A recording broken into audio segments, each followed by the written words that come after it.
everybody. Ricky here with Everyday Woodworking, your podcast home for tips, tricks, and advice to help you make the most of your woodworking time and money every day. Alrighty. We are ready to get into it. Hey guys, thank you for being here. If you're a first-time listener, this is Everyday Woodworking. This is the video portion of our Everyday Woodworking podcast. And hey, I wanted to tell you really quickly as I'm sitting here drinking my coffee. Hey, thank you, WCON 99.3 FM up in Cornelia. It's one of our local country radio stations. One of the only country radio stations that I listen to. So, hey, thank you guys for the mug. And if you guys are out there watching or listening, and you have a coffee mug with your business or something really cool on it that you want to send me, send it to me. Let me know a little bit about it, and maybe we'll include it here on a future episode. Maybe we'll take a sip out of it, right? So. If you're a regular listener, then you already know we are in the middle of a very cool series about the best places to buy bargain tools. And if you haven't listened, then you'll want to go back and you want to check out episode 2, and that's where we're specifically talking about Harbor Freight tools, which is one of my favorite places to go. But today, so that was Harbor Freight. Today, though, we're going to talk about garage sales, or as we like to call them here in the South, yard sales. Yes, that's what we call, or as rednecks call them, God's marketplace. That's where you get all the best things for pennies on the dollar, right? So anyway, so we're going to talk about yard sales today. We're going to talk about yard sales specifically, and if we have time, we'll get into estate sales and private buys. I don't know if we're going to have time to get to that or not, but we'll see. So first, what is a private buy? A private buy for this episode is buying from a friend or a neighbor or someone you know who has a tool they want to sell. Pretty easy, right? It's not a retail store, or not a retail establishment, not a pawn shop. You know, this is just buying from an individual. Or maybe they want to trade, their tool. Maybe you got some, I don't know, maybe you got some chickens, or, I don't know, trade it for livestock or small children, or, somebody has a good table saw. You might want to trade one of your kids for it. I don't know. Or they might even just want to give stuff away. We have a lot of woodworking friends ourselves. We're surrounded by some really great people, and a lot of my friends have been doing this a lot longer than me, so when they graduate to a bigger or more complex tool, a lot of times they'll just pass along their older one to me. So that could be something right there. But we're not going to be talking about like classified ads and online marketplaces in this episode. That will be coming up, okay? And let me just go ahead and get like a disclaimer out of the way. Obviously, if you're buying from an individual, there's always a chance that you could get like a lemon, or worse. You could get something that could wind up hurting you. I would think that would be rare. It's never really happened to me, but obviously, use a little common sense. It could happen, so be careful. I'm just telling you what has worked for me and what I think will work for you. But obviously, you got to use your head and make your own well-informed decision. Okay? Okay? Yes? Good? But damn, we're moving along. Here we go. So, as I said, today, the best places to buy bargain tools, garage sales, or I'm just going to go ahead and just call it yard sales. Okay, yard sales, they are, I love them. I'm like addicted when we go. It's like I feel like I have to buy something, because they're so cheap. Usually it's cheap. They're a great place to buy, great to pick up great deals, because you're getting stuff usually from homeowners. They're like cleaning out, they're clearing out, especially with springtime coming up. I'm doing this in late January. Another couple of months, people are going to be like making room. They're going to be clearing out their garages, their attics, their basements, stuff like that. They're going to be clearing stuff out, and they just want to get rid of it. And what you don't buy, they're going to take it into the dump. So this is a great time for you to get stuff. There may not be anything wrong with it. It may just be taking up space. So this is a great way for you to get stuff, as I said, for like pennies on the dollar. They're also a great place to throw your money away. So again, use some common sense. You want to make sure you're vetting these tools as well as possible, because a lot of times people are going to want to just be getting rid of stuff just to get it out, just to throw it away. Not, what am I trying to say? They're trying to get rid of stuff that they don't want to fool with taking to the dump. So they're just passing it along to you, and you don't want to do that if you can help it. One other thing I will say before I get into kind of the meat of this about yard selling is, boy, the coffee's good.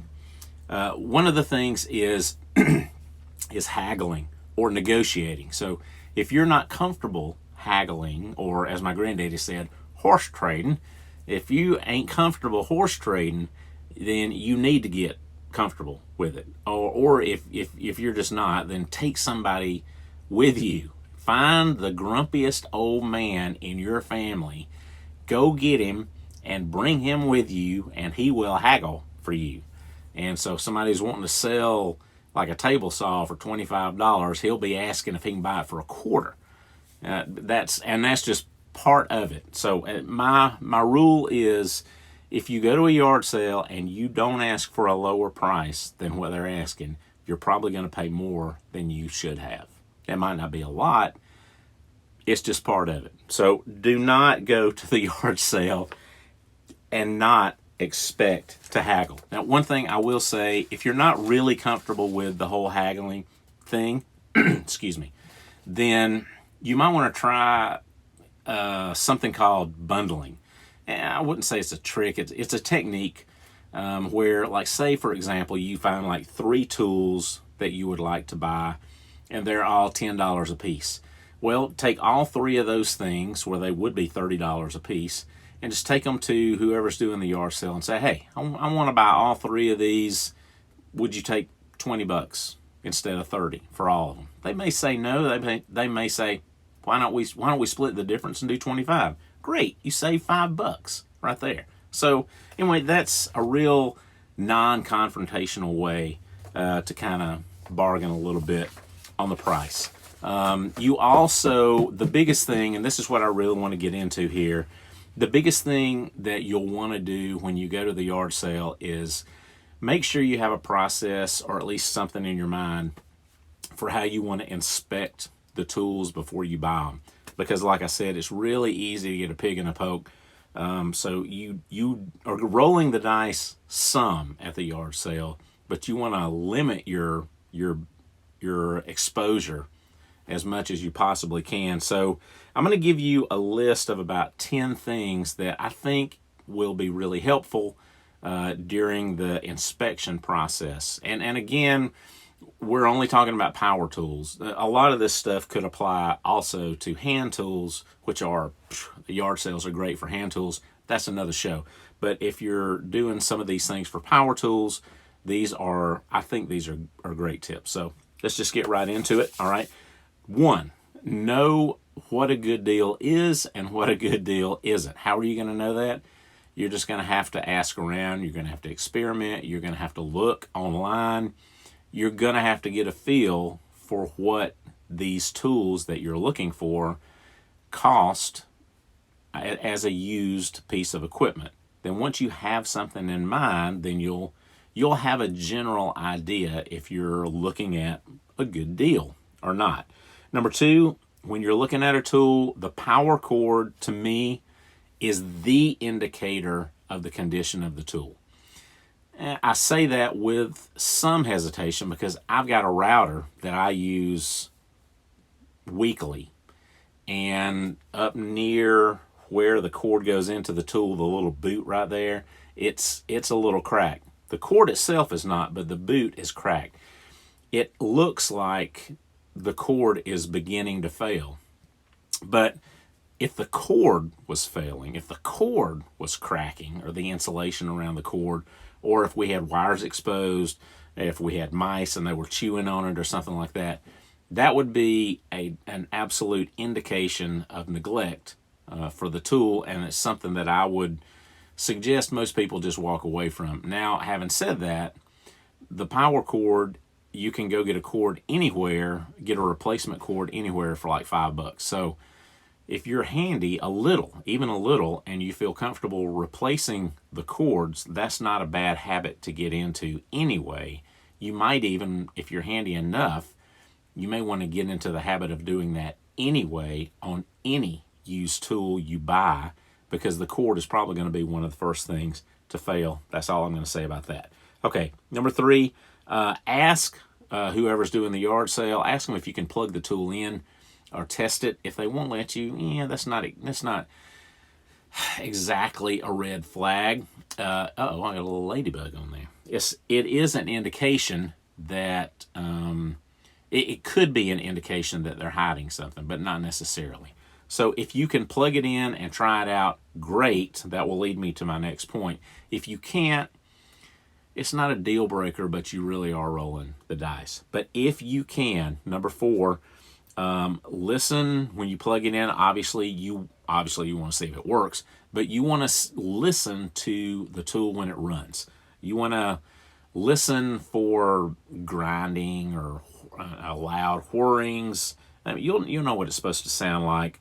These are usually indications of bad or failing bearings, and you'll know the bearings will be some of the first mechanical things that will begin to fail on a tool. Also, yes, they're replaceable, but I don't know if you would want to get into that. So if you start hearing things like that, if you hear or if you feel funky vibrations and shakes and things like that, you may just want to walk away from it. And however, and I'm going to get into another point here in just a few more points on down, that might still not be a deal breaker. But keep this in mind. We'll come back around to this in just a second. Number 5.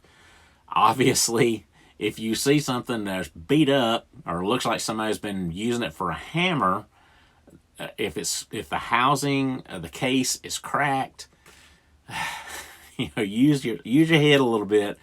You probably want to walk away. It's tempting because it's so cheap and it's like what you've been looking for, but you don't want to do that. You'll find another one. Don't give in to the tempter. So you just walk away from it. Okay.